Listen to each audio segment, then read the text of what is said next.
Hoy vamos a hablar en Informe Krivitsky con quien fue hace 30 años, en el año 1991, sindicado como uno de los cabecillas de la banda de los comisarios, quienes habrían secuestrado a Mauricio Macri. En el año 1991 no se lo conocía a Mauricio Macri. Todo el mundo sabía quién era Macri, Franco Macri. Aquel que en la dictadura militar, gracias a la pata civil de la dictadura militar, con Martínez de Oz a la cabeza, le nacionalizaron, la estatizaron a la deuda privada de ellos y la terminamos pagando todos nosotros. Ese era Franco Macri. Pero de Mauricio nadie sabía nada, hasta el año 1991, previo a las elecciones legislativas estratégicas. Recordemos, ¿quién gobernaba la Argentina en ese momento? Carlos Saúl Menem. ¿Quién era el ministro del Interior? José Luis Manzano. ¿Quién se candidateaba? Eduardo Duhalde. Elecciones estratégicas para el gobierno nacional. De golpe, un secuestro que cubre todas las tapas de los diarios hegemónicos nacionales e internacionales. El hijo de uno de los hombres más ricos del sur de América, Franco Macri, había sido secuestrado. Por lo tanto, ocupó toda la escena mediática de ese entonces. Pero más aún, la exitosa liberación de Mauricio también fue un gran triunfo para el gobierno nacional de Carlos Saúl Menem y de José Luis Manzano en ese momento. Fue el triunfo demostrando la eficacia de la Policía Federal en la búsqueda y luego el encontrar a los culpables y condenarlos a prisión. Entre ellos, a quien esta noche, aquí en Informe Krivitsky, va a estar charlando con nosotros y es Juan Bayarri. Juan Bayarri estuvo detenido, preso, luego de haber sido torturado para que se autoincrimine durante 13 años.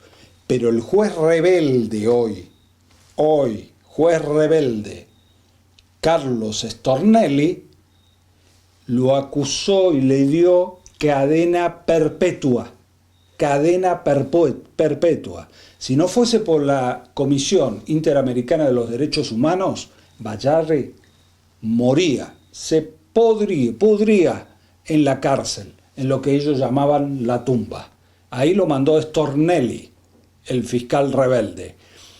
Hoy, en este informe, vamos a desarmar un montaje que se empezó a construir precisamente en el año 1991 con el secuestro de Mauricio Macri.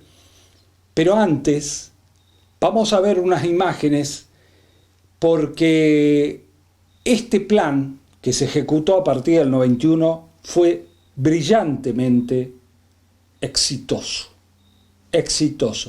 hasta tal punto que se llegó a esto.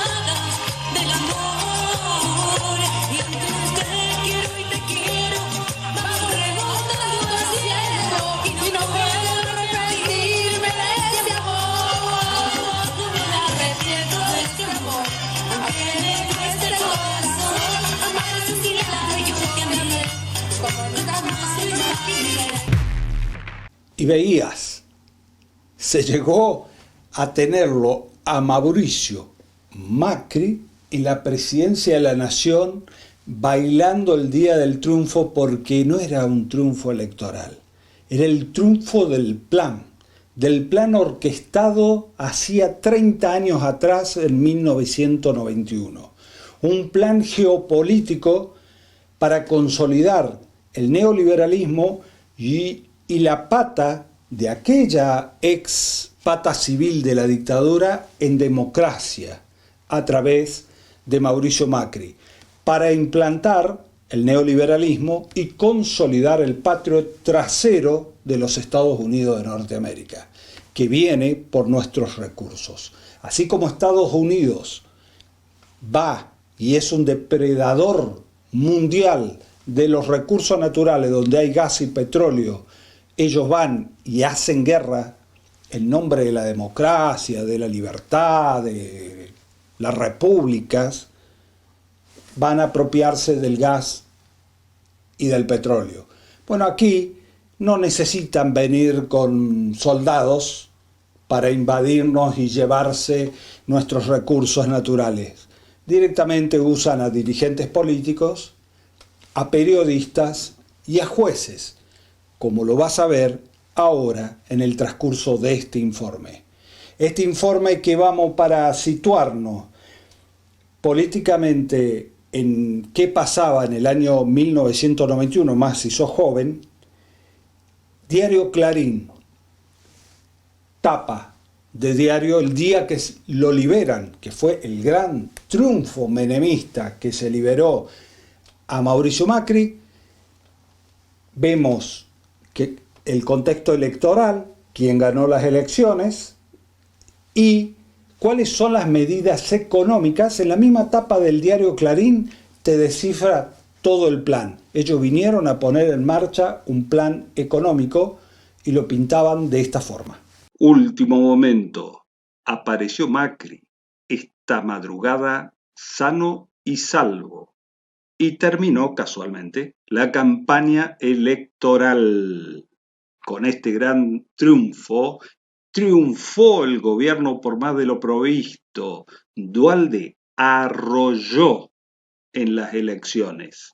Y por supuesto, Clarín te decía también que negocian la aprobación de leyes laborales y económicas impulsado por esta victoria electoral.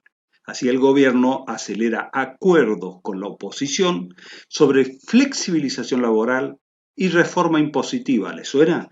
Como instrumento para un nuevo ajuste económico. Venían a poner en marcha el neoliberalismo en la Argentina y Macri los ayudó de esta forma con este montaje.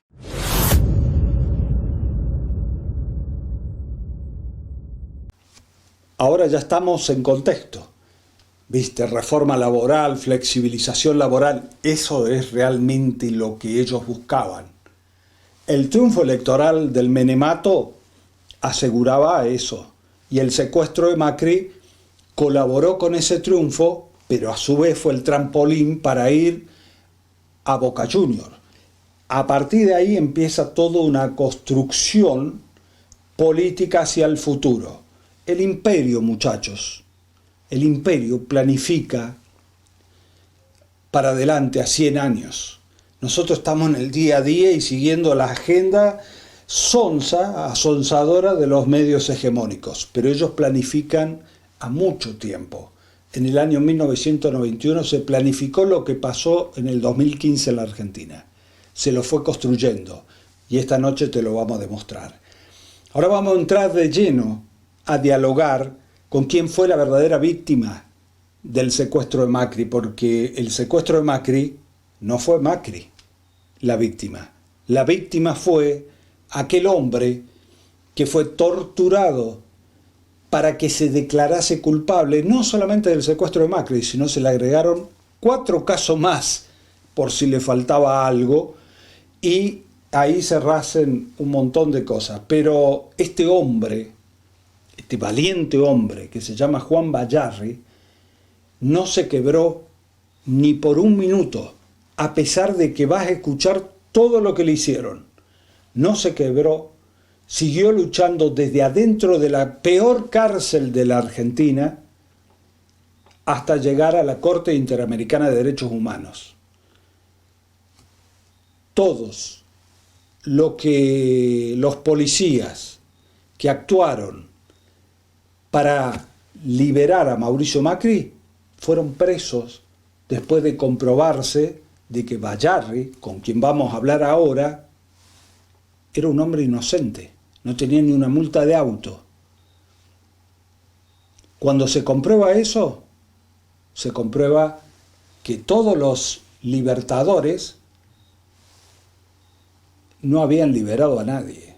Lo único que habían hecho, torturar a Bayarri para que se autoincrimine por algo que no hizo, por algo que tal vez, y yo estoy seguro, nunca existió: el secuestro de Mauricio Macri. Pero antes de hablar con Juan Bayarri, vamos a ver cómo hasta el día de hoy el grupo Clarín te cuenta la historia del secuestro de Mauricio Macri, para ponernos un poco en contexto y para saber cómo opera el poder y cómo nos toman de sonso a la mayoría de los argentinos de esta forma.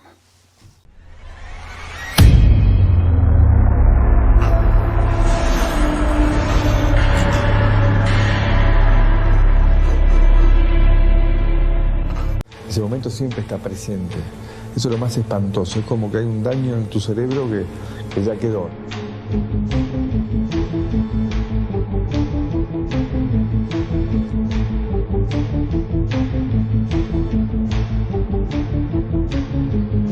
El 24 de agosto de 1991, a la 1:15 de la madrugada, Mauricio Macri caminaba hacia su casa de Tagle 2804 frente a Canal 7 cuando lo sorprendieron con una trompada en la cara.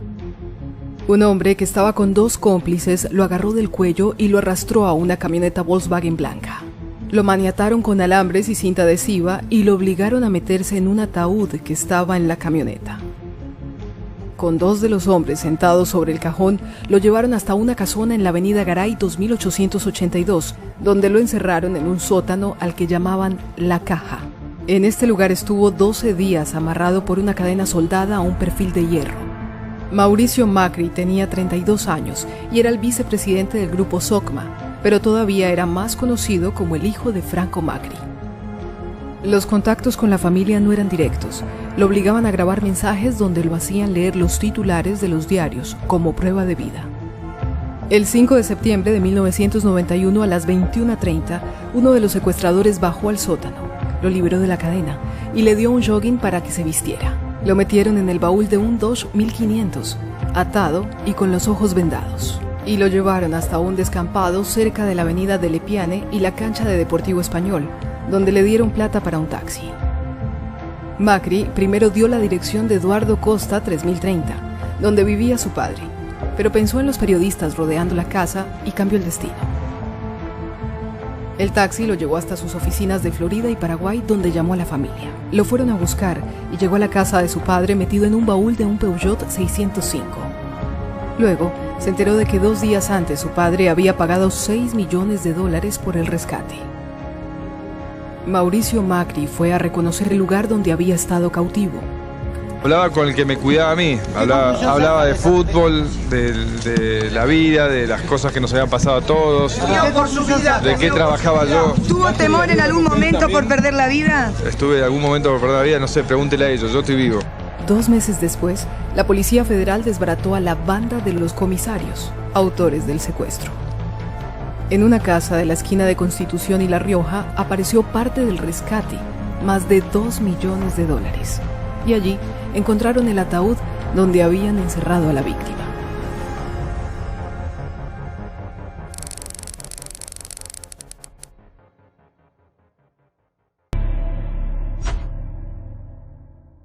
Y esta era la historia, y es la historia que se sigue contando hasta el día de hoy, precisamente hasta el día de hoy. Grupo Clarín. Ahora vamos a entrar de lleno, sí, a conocer la verdadera historia. La historia contada por aquel que la sufrió, Juan Bayarri, quien estuvo 13 años preso. Pero si no fuese por la Corte Interamericana de Derechos Humanos, estaría preso de por vida, porque el fiscal rebelde, por todos nosotros conocido, Stornelli, le había dado prisión perpetua a Bayarri. Con Bayarri comenzamos este informe así.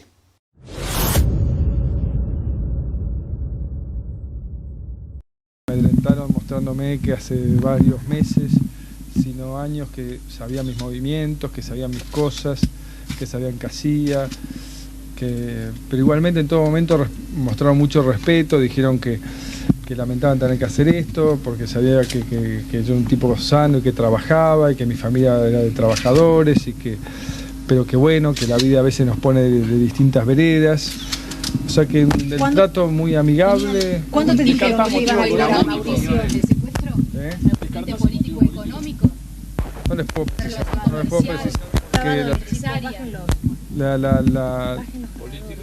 Político no creo, realmente no creo. Las conversaciones fueron más de tinte económico, pero siempre muy amigable. Yo era actor pasivo.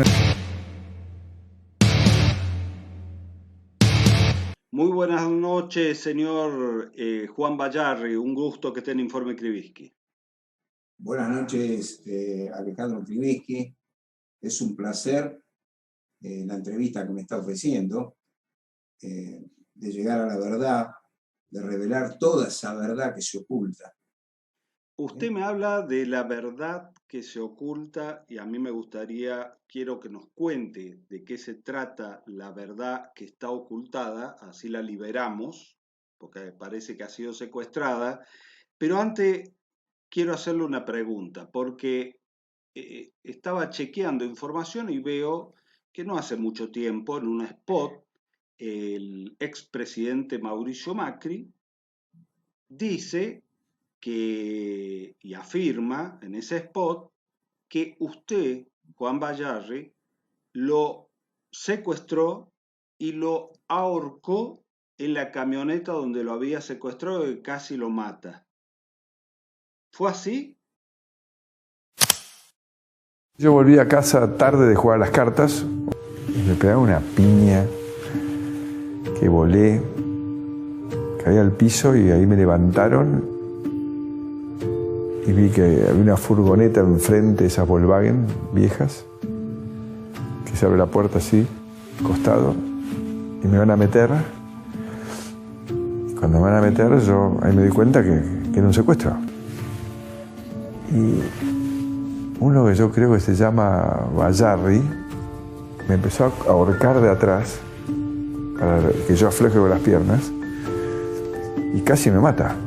¿Usted lo secuestró? Bueno, en principio, vuelvo a reiterar lo mismo que dije durante tantos y tantos años, 3 décadas. 3 décadas. Yo no secuestré a nadie.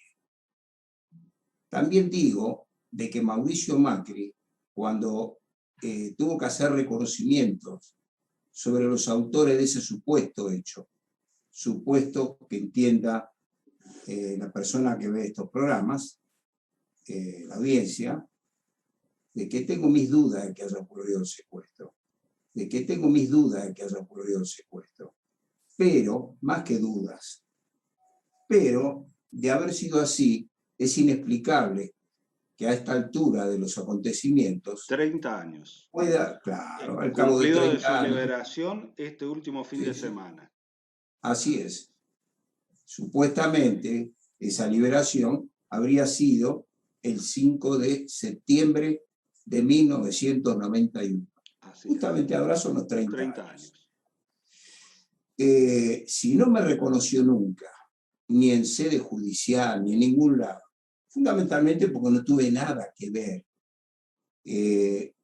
es inexplicable que ahora pueda señalar a alguien que fue absuelto por la justicia local, la justicia nacional, más exactamente la Sala 1 de la Cámara Federal de Apelaciones, que fue quien me absolvió al cabo de casi 13 años de prisión injusta, indebida, irregular, inexplicable. Es muy extraño que ahora, después de tantos años, sí diga que Bayarri habría sido, o fue, como dice él, quien lo quiso estrangular, que lo agarró. Yo me dediqué a caminar determinados lugares. ¿Usted lo conoció personalmente a Mauricio Macri? No. Nunca en mi vida lo vi, no. ¿Nunca lo conoció personalmente a Mauricio Macri? No. Nunca en mi vida lo vi. Para que la gente que nos va siguiendo vaya siguiendo el hilo. Ahí está. A usted lo secuestran junto con su padre, de su casa, ¿no? El 18 de noviembre de 1991, 2 meses y pico después. Bien. Los secuestran y los llevan a los dos ¿a qué lugar? A mi padre bien no se pudo determinar dónde lo llevaron, Ajá. pero a mí, y por dicho de los propios captores, y por dicho de otras personas, me habrían llevado a lo que fue anteriormente, o sea, en época de la dictadura sangrienta, cívico-militar, el Olimpo.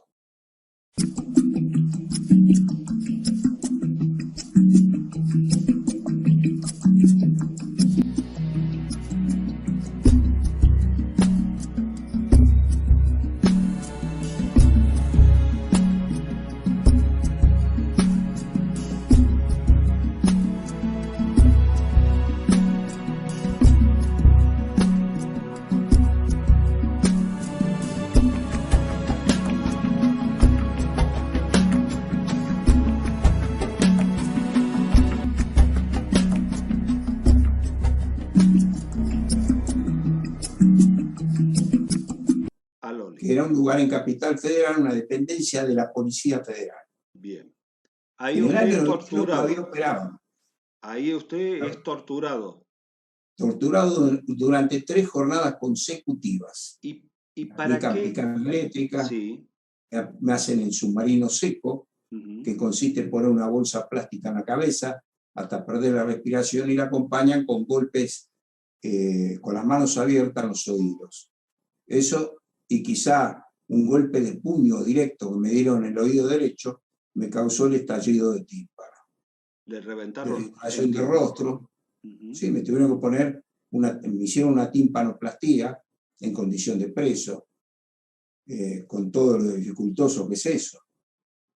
En hospitales públicos. ¿Qué es lo que buscaban? ¿Qué es lo que era interrogado? ¿Qué es lo que buscaban? Mire, realmente lo que me preguntaban más que nada mis captores era qué sabía del secuestro de Macri.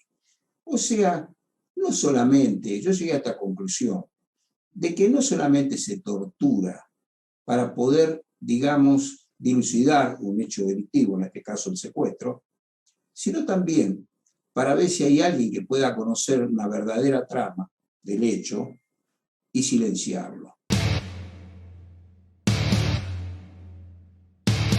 Torturado en uno de los centros clandestinos utilizados por la dictadura para torturar y desaparecer argentinos.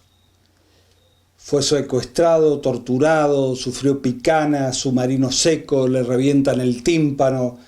Todo esto para que se autoincrimine por el secuestro que no cometió de Mauricio Macri.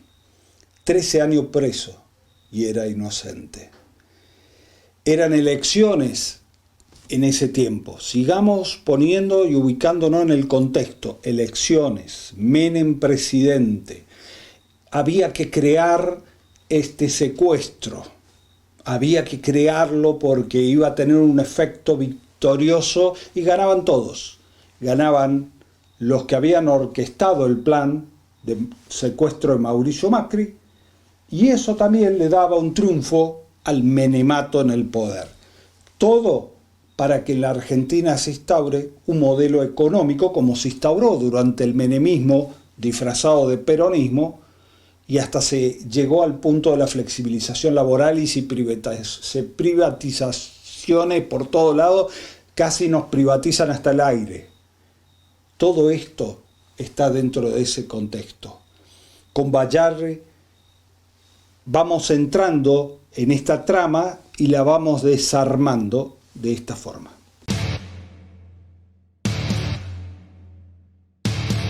Era como que les preocupaba que el torturado, quien le está hablando, el señor Kermitsky, pudiera conocer algo más de lo que correspondía. ¿Y por Se qué quería usted? cerciorar. ¿Y por qué usted? Porque eso yo lo puedo unir incluso con el momento que ocurrieron las cosas, que era la etapa previa a una elección electoral clave también en el país. Y se creó una fantasía que fue la denominada banda de los comisarios. Posiblemente como a mí me tildaron por haber sido integrante de la Policía Federal y tener ciertas tendencias, según decían, populistas de izquierda, me ponen hasta el sobrenombre Fuser, que era el mismo sobrenombre que le pusieron a Che Guevara, por haber sido custodio personal, y lo digo con suma emoción permanentemente, de Salvador Allende, el expresidente de Chile. Cuando visitó la Argentina. Cuando visitó la Argentina, oportunidad que se hizo cargo de la presidencia el doctor Héctor Cámpora. Eso no creo que haya sido una razón fuerte como para secuestrarlo a usted y torturarlo. Había que formar un grupo de policías que había secuestrado a Mauricio Macri, y yo era un buen candidato para eso, pero se equivocaron peor todavía, porque crearon esa fantasía que era la banda de los comisarios, y a mí, que yo era un sargento primero retirado de la Policía Federal, voluntariamente hacía 3 años, y me cobraban mi retiro mensual, me ponen como líder de la banda de los comisarios. Usted a mí no me consta que haya existido nada de eso. Bien. Si yo recorro los diarios de hace 30 años, del 91 en adelante, la banda de los comisarios se hizo muy famosa. Sí, la hicieron muy famosa. Muy famosa porque el secuestro de Macri tuvo un impacto nacional e internacional impresionante. Así fue. Donde la figura de Mauricio Macri emerge, porque nadie sabía quién era Mauricio Macri. Macri tenía varios hijos, Macri padre Franco, pero de Mauricio no se sabía, hasta el día del secuestro o del supuesto secuestro. Porque hoy yo tenía en claro que había sido secuestrado, pero hoy, empezando a mirar retrospectivamente los hechos y la gente que participó, empiezo a hacerme la pregunta si existió o no existió. Por eso el interés de entrevistarlo a usted como el ex jefe de la banda, la famosa banda de los comisarios. Y usted no era ni comisario. No. Sargento primero, nada más, retirado. Usted asegura que no tuvo absolutamente nada que ver con el secuestro o el supuesto secuestro de Mauricio Macri. Bueno, no solamente lo aseguro, sino que la Justicia Nacional, al absolverme libre de culpa y cargo, está declarando mi inocencia. Ahora, ¿cómo se puede seguir insistiendo y hablando del secuestro de Macri, como se sigue hablando, o él mismo en campaña para una forma de victimizarse o de llegarle emocionalmente a su votante, habla de su secuestro, de que fue puesto... ¿Cómo? Palabra más, palabra menos, el propio Macri dijo de que con el secuestro ganó más de lo que perdió. Indudablemente. Y ahí empezó una carrera, y es verdad. Fue al Club Boca Juniors. Yo pongo en duda, quizá esto sea lo que más le duele a Macri, si llega a ver esta entrevista. Creo de que no es ni siquiera simpatizante de Boca. Creo que utilizó a Boca como primer trampolín. Eso indudable. Eso cualquiera te dice hoy. Macri logró ser jefe de la ciudad porque fue presidente de Boca y logró la presidencia de la nación porque fue jefe de la ciudad. Y todo arranca con el supuesto secuestro que lo hace famoso y popular. Famoso. Exacto. Ahora, a mí me condena la justicia primero. Me dan la pena más fuerte del Código Penal, que por aquel entonces será la pena de reclusión perpetua. O sea, no salía más. Bien. Voy al otro extremo, caso único. De la reclusión perpetua paso a la absolución libre de culpa y cargo. Bien. Eso fue un golpe más fuerte. Claro. ¿Por qué? Porque el fiscal que me pide la reclusión perpetua es nada más y nada menos que Carlos Stornelli, el fiscal rebelde, el fiscal federal, que recién llegaba de Boca. También venía de esa estructura. Venía de Boca. Se arma toda una estructura. Claro. En principio actúa la justicia de instrucción, pero después la causa, como correspondía, pasa a la justicia federal. ¿Por qué? Porque el secuestro torsivo es un delito federal. Misteriosamente, el fiscal que toma el caso es Carlos Stornelli, quien se encarga de forma previa a hacer la respectiva acusación. Llega un momento que se hace la acusación, es un acto formal, de denunciarme porque había recibido amenazas telefónicas anónimas, que sin embargo decían que Bayarri y otro detenido por el caso del secuestro de Macri lo habían amenazado telefónicamente. Se inició una causa judicial, la justicia demuestra de que no era así, declara hasta el director de la unidad penitenciaria donde estaba alojado yo, y tienen tanta mala suerte que hacía como una semana o 10 días que no funcionaba ningún teléfono en la cárcel.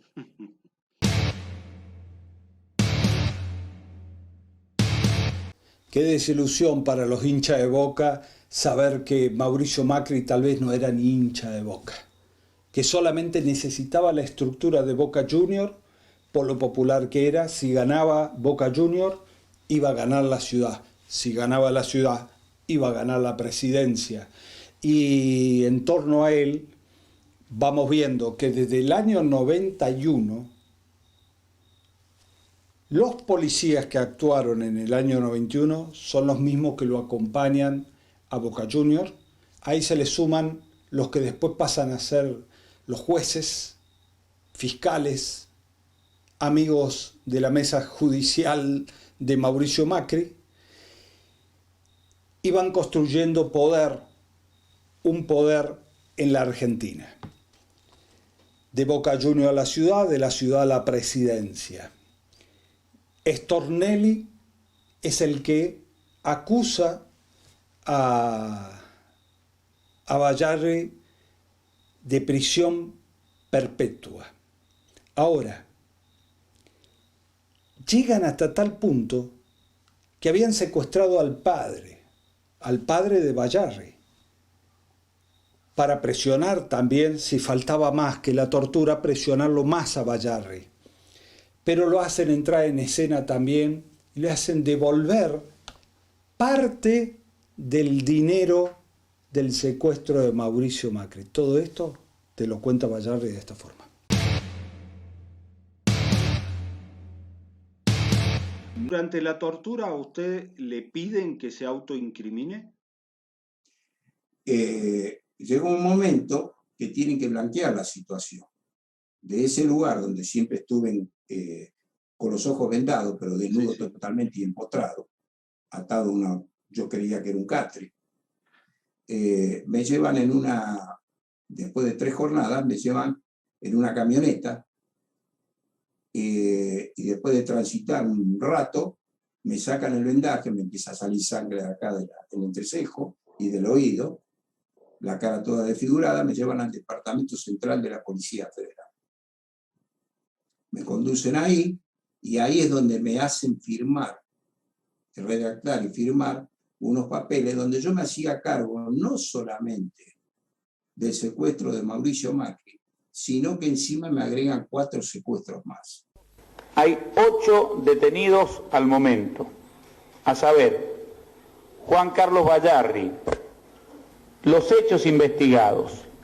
El primer delito es un secuestro del año 1978, de una ciudadana, Karina Huerten, hija de uno de los directivos del Banco Mercantil. El segundo, Robbie Epstein, un joyero, de octubre del 79. El tercero, Mario Dudoc, 1980. Se presume el asesinato de este ciudadano. El cuarto, Sergio Enrique Meyer, 1984. Y el quinto, Mauricio Macri, 1991. La investigación no está agotada, pero eso no significa poder afirmar en este momento de una gran estructura sobre esto. Es casi seguro, y repito las palabras del señor ministro del Interior, que el cabecilla de esta banda es José Amet. A las 7:55 de la mañana, estando solo en su departamento y tras efectuarse un disparo en la cabeza, se suicidó el subcomisario Camilo Amet, cayendo desde el piso 12 del Palacio Edén, ubicado en Buenos Aires al 2100 de la ciudad de Mar del Plata. Camilo Amet estaba acusado de ser el cabecilla de la banda de policías secuestradores. Es hermano del subcomisario José Amet, hoy detenido como miembro de la polibanda. Camilo estaba prófugo de la justicia al pesar sobre él un pedido de captura del juez Nerio Bonifati. Algunos vecinos lo vieron caer de cabeza desde un piso 12. Pensamos de que hay más cómplices, algunos estamos bien orientados y creemos que en breve plazo los podremos detener, pero no creo que haya más superestructura ni podemos hablar de superbanda. La presencia del presidente es como una suerte de reconocimiento del Poder Ejecutivo a los integrantes de la Policía Federal Argentina. A todo eso usted nunca tuvo anteriormente antecedentes. Ninguno. Si no podía haber integrado la fuerza, claro, primero. Está bien. Y segundo, en esos 3 años que había quedado como jubilado, o retirado se dice, jamás tuve ningún tipo de antecedentes para nada. ¿Y a su padre para qué lo secuestran? Y como una forma de extorsión. Para apretarlo a usted. Claro, es una forma para apretarme a mí. ¿Y a él lo torturan? Y para que mi padre devolviera una plata, supuesta devolución de la plata al rescate de Mauricio Macri. El padre del sargento retirado Juan Carlos Bayardi, segundo de la banda implicada en los secuestros de Macri y Meller, sorpresivamente se presentó ante el juez Nerio Bonifati, que llevaba adelante la investigación, y devolvió $200.000 que le había entregado su hijo para guardarlos en su casa. Mi padre, incluso lo digo en mi obra, mi padre sale desesperado a buscar plata, pide a familiares, amigos, conocidos, y le lleva una plata al juez de instrucción que manejaba la causa. Y ellos hacen constar que mi padre había devuelto plata del secuestro. Si mi padre hubiera devuelto plata de un secuestro, tenía que haber quedado detenido. Claro. Y mi padre no quedó detenido. Claro, claro. Mi padre se fue. Por eso yo el libro se lo dedico, primero, a mi padre, que me dio la vida. Y también al expresidente Néstor Carlos Kirchner. Eso me llamó la atención cuando leí la dedicatoria de su libro al expresidente Néstor Carlos Kirchner, bajo cuya conducción alcancé la libertad. Y pongo una frase de Dante Alighieri: don tan preciado como quien sabe que por ella da la vida. ¿Y por qué se la dedicó al presidente Kirchner? Porque si bien él no dispuso mi libertad, había una política distinta en materia de derechos humanos en el país. Sí, sí. Yo estuve, todo esto me pasó durante la presidencia de Menem, pasó la presidencia de la Rúa, y recién cuando Néstor Carlos Kirchner se hace cargo del poder, tiempo después me ponen en libertad.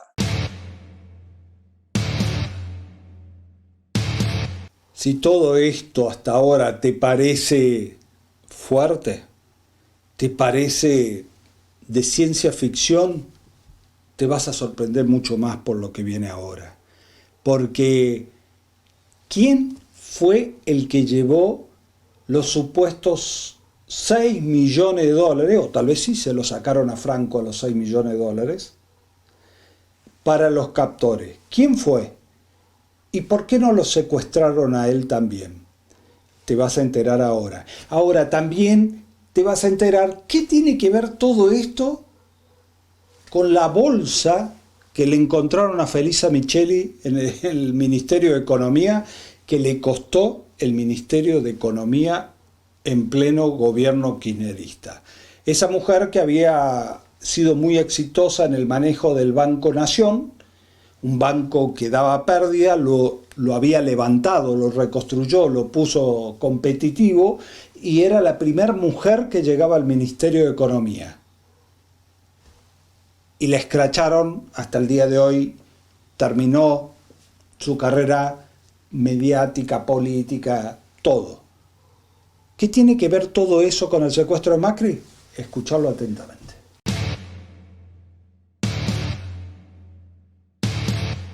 ¿Sabe quién pagó el supuesto rescate? ¿Quién condujo el dinero del supuesto rescate?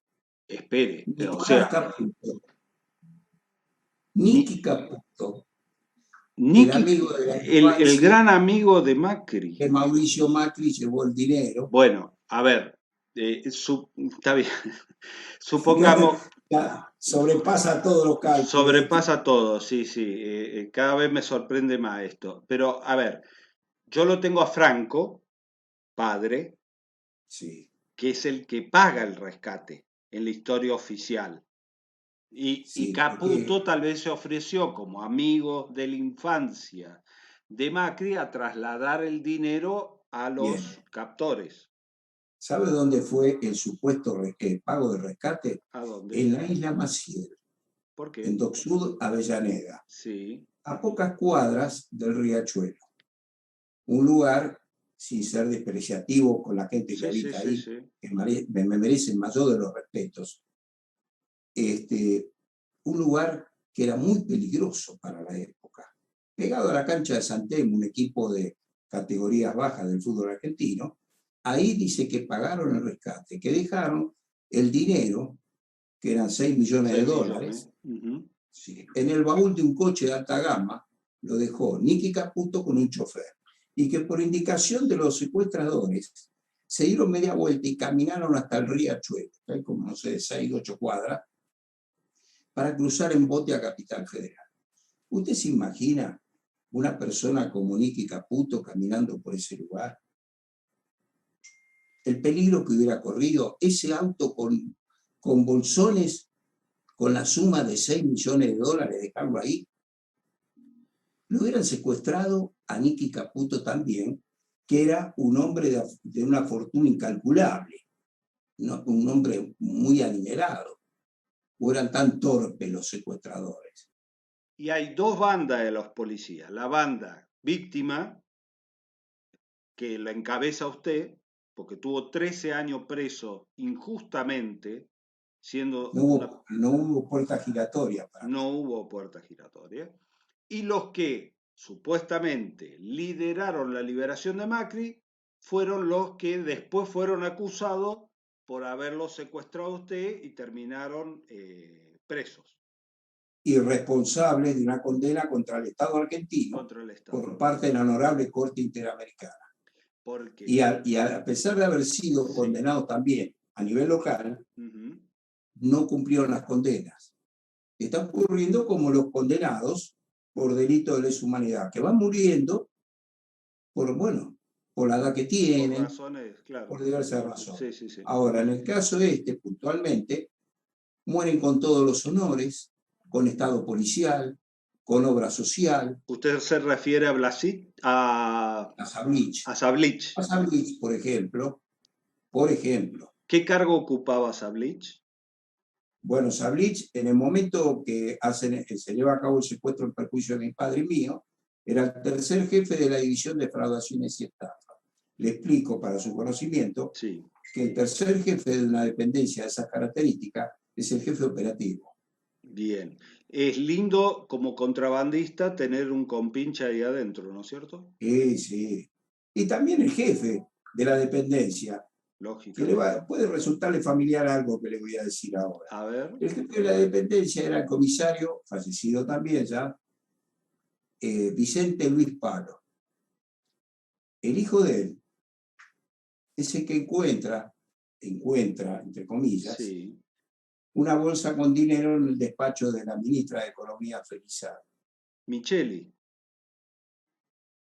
En época que el padre estaba detenido, cumpliendo prisión preventiva y misteriosamente recupera la libertad. Lo digo en mi libro. A ver si lo entiendo. Lo estoy volviendo loco, discúlpeme. No, es que estamos desmarañando algo que durante 30 años se fue construyendo y que se construyó incluso en el imaginario argentino, incluso en el mío. Entonces, de todos. Y pocos se han puesto a trabajar para desmenuzar esto y desmontar un montaje internacional que fruto de ese montaje tuvimos 4 años de presidente a Mauricio Macri. Con 100 años de una deuda externa de la más grande del planeta. Terminable. Así es. Entonces, me dice que el hijo del jefe el jefe de la dependencia operativa que actuó en el caso. Sí. ¿Qué función? ¿Cómo llega al Ministerio de Economía? El hijo formaba parte de la brigada de explosivos de la Policía Federal, sí, y cada tanto los ministerios, sí, o todo edificio público importante, son revisados a ver si encuentran artefactos explosivos, etcétera, etcétera. Bien. Y casualidad, revisaron el despacho de la doctora Felisa Micheli, y encontraron una bolsa con $, no sé qué había ahí. En ese momento el padre estaba detenido en el cuerpo de policía montada, detenido entre comillas también, ¿no? Junto con Sablit y todo lo demás, recibiendo la visita al Fino Palacio, de su jefe de policía de Bursaco, Eugenio Bursaco, que fue jefe de la Metropolitana, y del mismísimo Mauricio Macri. En ese tiempo, expuesto en libertad, Vicente Luis Palo y todos los demás. Y usted dice que no es casualidad. No, yo no creo en la casualidad. No cree en las casualidades. Yo creo en las casualidades. Eso le costó el Ministerio, eso le costó el Ministerio de Economía, Felisa Micheli, y el desprestigio público de por vida. Así es. Mafia pura, pensarás vos. Pero sí, hay mafia en todo esto indudablemente. Es hay como un ADN mafioso en todo esto. Pero esto excede a algo mafioso. Esto es parte de un plan geopolítico. Todo esto fue utilizado geopolíticamente, con una inteligencia superior a la de estos muchachos. Esa inteligencia construyó un aparato con Macri como centro del aparato, un aparato policial, un aparato político, mediático y judicial. Ese aparato llega hasta el día de hoy, y esos jueces que hoy están sindicados en la mesa judicial son los jueces que todo este montaje produjo. Ahora, ¿qué pasa si se cae, si se demuestra que todo esto fue mentira? No solamente cae Macri, ¿no? Cae todo el aparato mediático, político, judicial que se construyó en torno de él. De esto hablamos en este tramo final con Bacharri.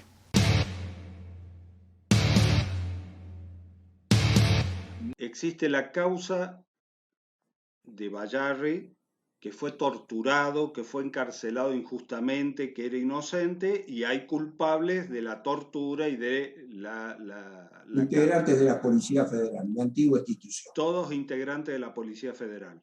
Sí. Y bueno, tienen que ver también funcionarios judiciales, ¿no? Claro. Porque para blanquear mi situación, miren qué detalle, me llevan a mí, una vez que blanquean mi situación, y me llevan al departamento de policía, como la deformación del rostro que tenía, el sangrado del oído, el sangrado del entrecejo no paraba, me llevan a declarar a tribunales un domingo a la noche para que nadie me viera. Y cuando llego, la declaración estaba hecha, las hojas que me habían obligado a llenar y a firmar el personal de defraudaciones y estafa, Palo, Sablich, un tal Gutiérrez. Bueno, todo eso estaba ahí arriba del escritorio. Lo único que tenía que hacer era firmar, porque si no mi padre no sabía ni dónde estaba. Después me enteré que a mi padre lo amenazaron con tirarlo por el hueco de un ascensor, si yo no firmaba. En toda esta historia, ¿qué tiene que ver Bolinsky y Hornos? Bueno, mi lucha en la causa siempre por las torturas va enfocada más que nada a la actitud del juez de primera instancia, que era el que los protegía en la causa de tortura, que era Luis Alberto Zelaya, un juez que se jubiló el año anterior, o sea, en el 2020. Un juez que protegía a la banda real de los comisarios. A los policías torturadores. Y quede claro, en un sumario que le iniciaron, por orden de la Secretaría General de la Cámara del Crimen, un empleado de ellos, 2 empleados del juez, mejor dicho, declararon de que lo escucharon al juez decir que jamás iba a dictar la prisión preventiva contra los torturadores porque se caía la causa Macri.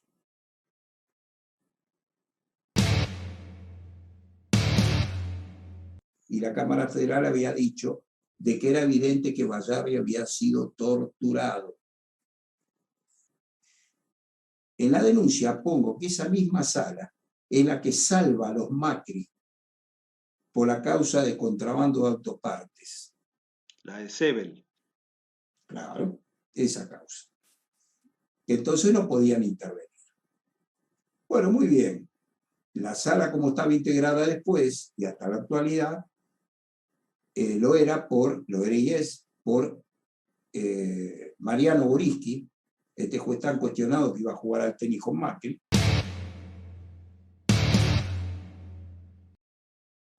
Yo creo que se conozca la verdad. Ojalá pudiera retroceder el tiempo. Ojalá pudiera tener la edad que tenía en aquel momento. Disfrutar de la niñez de mi hija. Claro. Tener a mi padre y a mi madre en la mesa. A mis hermanos. Pero no los tengo. Eso no me lo pueden devolver. Claro. Quisiera tener el estado policial. No claro. Para hacerme el detective por la calle. No, que busco justicia. Le estoy haciendo notar a la Corte Interamericana la falta de justicia que hay. Es escandalosa. Y se da lo mismo nombre de la persecución que hay contra Cristina Kirchner, contra gran parte de su gabinete, contra un montón de gente, incluso los que no son políticos. Sí, sí, por eso le preguntaba sobre Hornos y Bolinsky, porque son los jueces que actualmente tienen renombre y han actuado en todas las causas que se han armado, vamos a decir, contra dirigentes políticos, que para mí son presos políticos. Por supuesto. Es que es preso político cualquier persona que esté indebidamente detenida y que no le den lugar a defenderse.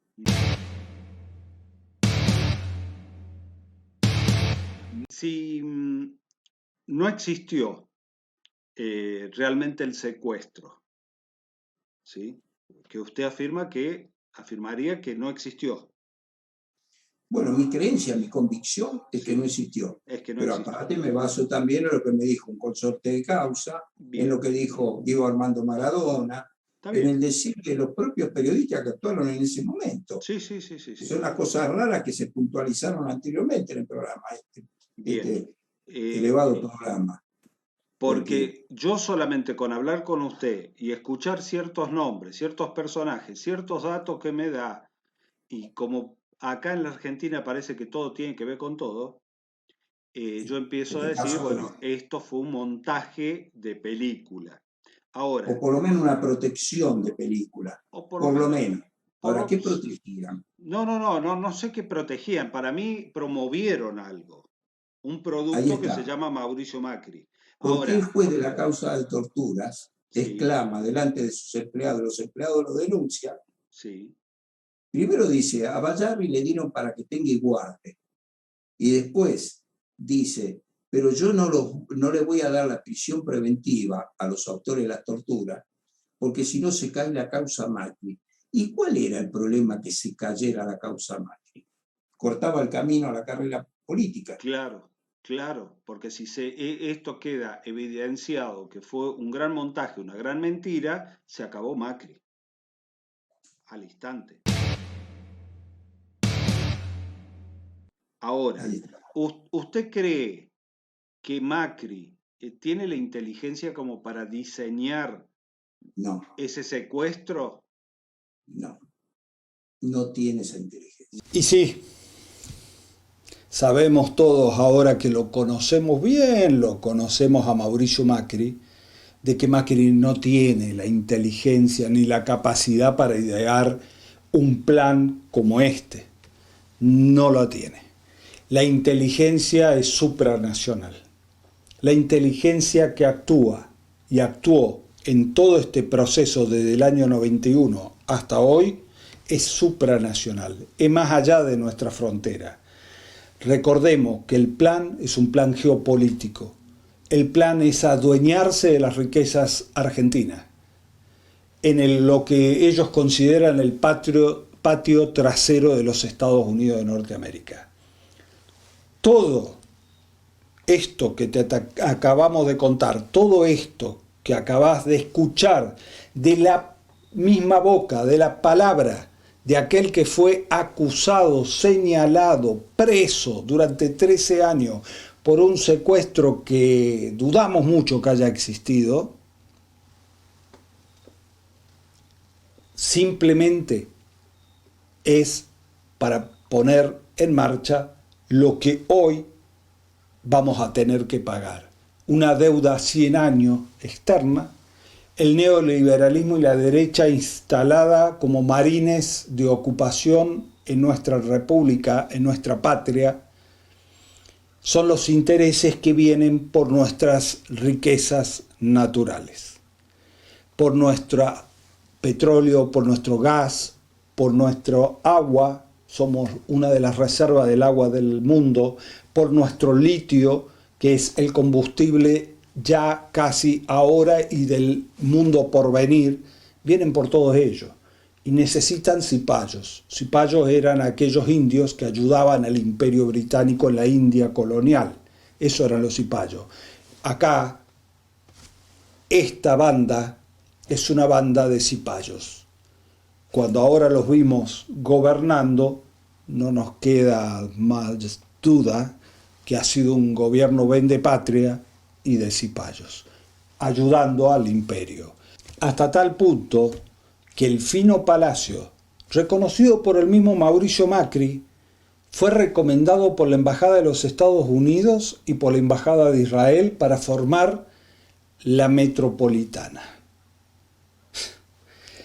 Sí, no hay mayor declaración de decir soy un vendepatria, soy un cipayo, que para nombrar a alguien tengo que andar consultando a la embajada norteamericana o la israelí. Bueno, nos queda claro quién es Mauricio Macri, que es nada más y nada menos que un títere de todo el poder que ha construido esto. Y que esperemos que este informe ayude a desenmascarar toda esta trama de mentira, de construcción virtual de la realidad, de una realidad que no existió, de un montaje periodístico, judicial, con causas armadas, una estructura que se montó para acapararse y tomar el país. Señoras, señores, usted que me sigue por YouTube, sepa que este trabajo ha sido hecho con mucha responsabilidad y agradecemos profundamente la valentía de Juan Bayarri para testimoniar en este informe de hoy, que es el primero de los informes para desarmar todo este montaje que comenzó en el año 1991 con el secuestro de Mauricio Macri. Muchas gracias a todos y todas por acompañarnos.